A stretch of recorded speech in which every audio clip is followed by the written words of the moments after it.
Let me ask you, earlier this week, you called Joe Biden a Trojan horse for socialism, a puppet of left-wing extremists trying to erase our borders, eliminate our police, indoctrinate our children, vilify our heroes, and take away our energy. That raises a question that the media and Democrats brought up about Ronald Reagan in 1984 and John McCain in 2008. That is, do you see Joe Biden, you're the president, in your estimation? I think I look at him from 4 years ago. He seems frail to me, weak to me. I've been very outspoken about it. But your job is the toughest job from my position in the world. Do you see somebody that has the strength, the stamina, the mental alertness, the mental acuity for that job? Well, you know, I don't want to get into that. Pretty obvious what's going on. I will say this. When you deal with President Xi of China, which I do all the time, and with President Putin and with President Erdogan, and you're dealing with all of these people. Kim Jong-un, of course, Obama never spoke to him. I said, did you ever speak to him before going to war? He said, no, I never spoke to him.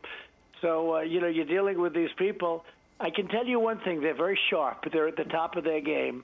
And if you're not at the top of your game, it's not going to be a pretty picture. It's like chess masters.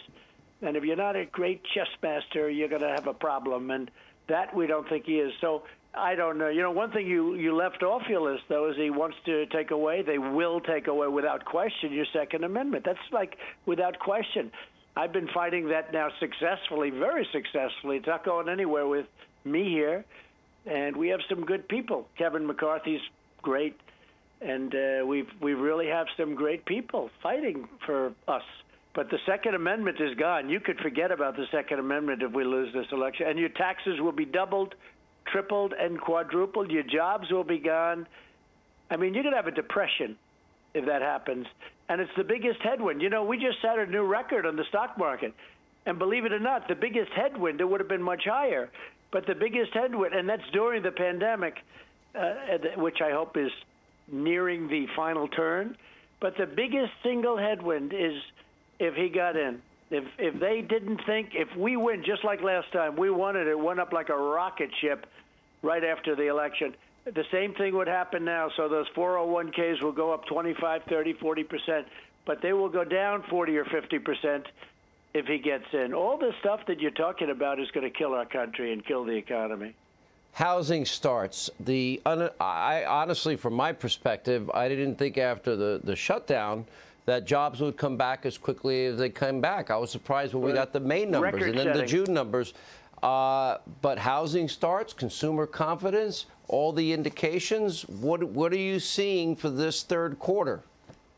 I think we're going to have a great third quarter, a great fourth quarter, but we're going to have an incredible next year. And you look at, you know, you're talking about the employment numbers, and you look at the numbers that just came in for the quarter, and they're record-setting, over 9 million jobs. And that's really with a minimum of stimulus because, as you know, the Democrats don't want to approve stimulus for people. All they want to do is get bailout money for their governors that have done so badly in states like New York and Illinois. He's done a terrible job in Illinois. Pritzker, terrible. He doesn't know what he's doing. And, you know, they're having a hard time in California, as you know, although he's treated me very nicely. Therefore, I'm going to treat him very nicely. But, you know, they're having a hard time. But they want bailout money in and other Democrat-run states also. Republicans are doing very well. Republican states are doing great. You look at what's happening, they're doing great. But these Democrats, and this is long-term. This isn't just over the last few years. This is for many, many years. And they think they can use the COVID, or they could use the China plague, as we call it, to get bailout money. And, you know, we don't want to do that. Barack Obama said last night you've shown no interest in putting in the work, and he's been acting like, you know, remember, they go low, we go high, and all that stuff. I didn't see particularly the high in his speech or Michelle Obama's speech. Your reaction to both of their speeches, and one thing you said that interested me is you believe that they paved the way for you to be elected.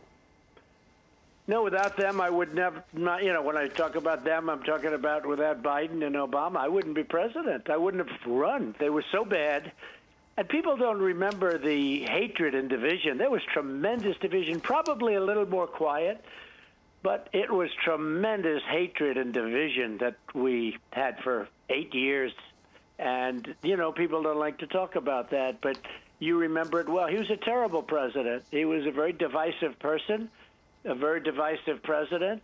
We had the slowest recovery in the history of our country from 1929, let's say. I guess they say from 1929, the Great Depression. This was the slowest recovery we've ever had under him. And then when I got in, it was a rocket ship. We gained. And now, incredibly, the stock market is, I mean, NASDAQ is actually higher than it was at any time. And the rest of it looks like it's going to be higher. It's just almost the same. And who would have thought that's possible? This is while we're going through this problem caused by China. You know, let me ask you, you said about the election, the only way they could win is a rigged election. This whole issue of mail-in balloting. The Heritage Foundation, I have it here in front of me, they did sampling of election fraud cases across the country. What they found is 1,088 proven instances of voter fraud, and that includes 949 criminal convictions. They had a Philadelphia fraud case that is expanded, a West Virginia mail carrier nabbed in a mail-in ballot scheme, California voter fraud exposed what they called a skid row scheme, Illinois let non-citizens register to vote in a blunder there, Alabama absentee ballot fraud in 2019, a pay-to-vote scheme exposed in New Jersey, a Wisconsin county supervisor admitted to ballot fraud, absentee ballot theft in Florida, the wife of a mayoral candidate nabbed in New Mexico, Indiana cop convicted of voter fraud to help his father win the race, double voting in Arizona. 1,088 proven cases of voter fraud, 949 criminal convictions, sir. Well, it's a disaster, and it's going to be, no matter how you look at it. They're sending out 51 million ballots to people that didn't ask for them. Now, absentee ballots are great. I used one for Florida, and a lot of people use absentee. A lot of people in Florida use them. But that's when you go through a process. You ask for it, they send it to you, and it's very secure.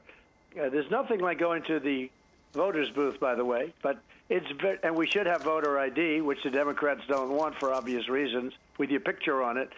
But absentee is good, but they want to send, it's called mail-in, universal mail-in ballots.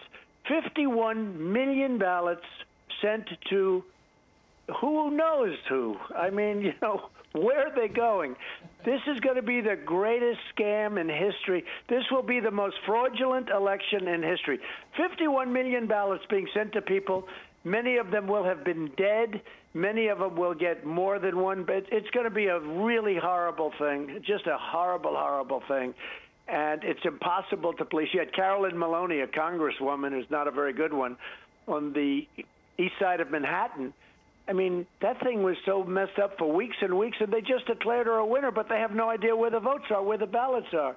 It's gone. New Jersey, a disaster. It's been a disaster in New Jersey, a horrible disaster. In Virginia, it's been, and we're talking about things that just took place, and small elections relatively. But now they're talking about sending 51 million ballots out to anybody that, you know, nobody knows who's going to get them. It's a horrible thing. It's a fraudulent election. Everybody knows it. You don't even have to know politics to know it. 51 million ballots are going to be indiscriminately sent out to people that didn't even ask for them. People are going to say, hey, I just got a ballot. That's great. Let me vote. And it's a terrible thing. They're trying to steal the election. Dr. Fauci said it would be safe with social distancing and masks for people to vote in person. This is the DNC convention week. Well, I've been on Fox now 25 years. I always go to the DNC and the RNC conventions. If I was at the DNC convention every year, including your last election, I had to have a picture ID to get in the building. And I was checked every night. I was probably double checked, but I'm kidding.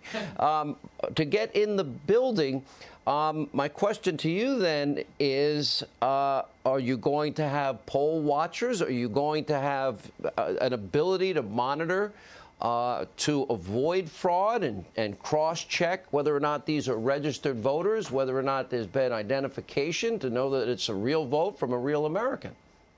We're going to have everything. We're going to have sheriffs, and we're going to have law enforcement, and we're going to have, hopefully, U.S. attorneys, and we're going to have everybody and attorney generals. but it's very hard. I mean, you have some of these states sending them out, like Nevada, where they don't even have to check the signature, so anybody can sign it. New Jersey just sent it out where the governor, as I understand it, just signed an executive order. Didn't even go through the legislature to get it done. And nobody's ever heard of anything like this. So they're going to be sending out 51 million ballots to people. They have no idea why it's coming, who it's going to. Unfortunately, they may have a very good idea, the people sending them. They may send them to all Democrat areas, not to Republican areas, as an example. Could be the other way, too, but I doubt it.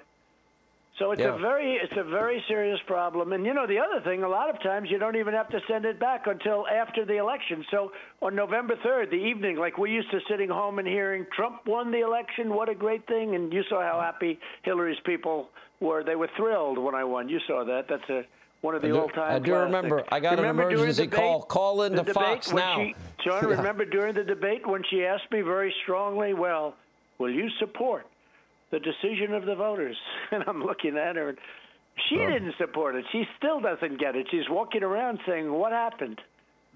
Let me ask, well, is it true, Kayleigh McEnany, your press secretary, said that your administration just offered $10 billion for the U.S. Postal Service before the Democrats went on recess? And they turned it down. Well, you remember, there's no trouble with the Postal Service. Postal Service is going to do a good job. You know, it's not the Postal Service. It's what happens to these ballots when they're sent.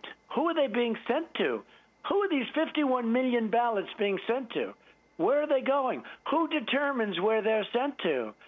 And you're talking about massive numbers. They couldn't do Carolyn Maloney, who shouldn't be able to accept that position, by the way. I mean, they declared her a winner over a guy that's right now looking around saying, what happened? He thought he won. They declared her a winner. They should do that election over again in Manhattan. It's a disgrace, that election. But that was mail-in votes. Now, that's one small election. That was for a congressional seat in New York. What about, you know, when you're sending them all over the country, 51 million, it's going to be about 51 million, they estimate, and they're going to send them to whoever sends those ballots is a very powerful person. And on the assumption that the person is honest, it's still going to be fraught with error, even if somebody was going to be honest about it, because people die and then other people see it and they grab it and they sign it and they send it back. No, you're not going to have, you can't have it. It's impossible to have a fair election like this.